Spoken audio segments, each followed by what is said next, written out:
গো। আনিস, বাবা তোর এই মাসির বাড়ি খুব কষ্ট হচ্ছে না? আর আমি তোকে এই কষ্টে রাখবো না। চল, আজই আমরা চলে যাব আমাদের নিজের বাড়িতে। তোর বাবা মারা যাওয়ার পর আমাদের দুবেলা ভাত জুটতো না, তখন তোর মাসি আমাদের নিয়ে এসেছিল। আর এখন তোর মাসি তোর আর আমার উপর যা অত্যাচার আরম্ভ করেছে, আর পারা যায় না। হ্যাঁ মা, জানো তুমি সেদিন বাজার যাওয়ার পর মাসি বোনকে অনেকগুলো চকলেট এনে দিয়েছিল। তখন আমি বোনের থেকে একটা চকলেট চেয়েছিলাম, তখন আমাকে মাসি অনেক মেরেছিল। আমার এখানে থাকতে আর ভালো লাগছে না মা। হ্যাঁ বাবা, চল আমরা নিজের বাড়িতে চলে যাব। এখানে আর থাকবো না। বাড়িতে গিয়ে একটা নতুন ব্যবসা শুরু করতে হবে।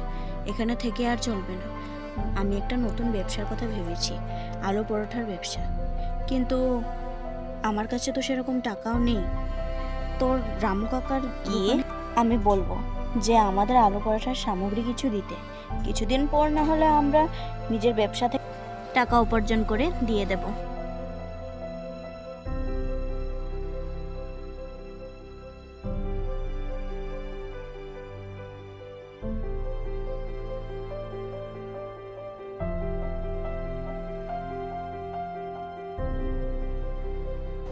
আরে কমলাবতী, যে এতদিন পর কিছু সমস্যা হয়েছে নাকি? আমায় কিছু পরোটা বানানোর সামগ্রী দেবে? আমি কয়েকদিন পর তোমার টাকা ফেরত দিয়ে দেব। এ নাও বৌদি, তোমার পরোটা বানানোর সামগ্রী। রামু, তোমার অনেক অনেক ধন্যবাদ। চলো আনিস, আমরা এখন পরোটা বানানো শুরু করি। হ্যাঁ মা, চলো। ও মা, তাড়াতাড়ি করো।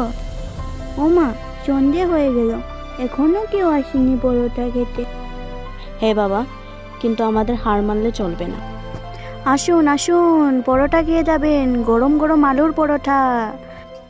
অনেক সুস্বাদু বানিয়েছিস মা। হে গো কমলা দি, অনেক স্বাদ হয়েছে।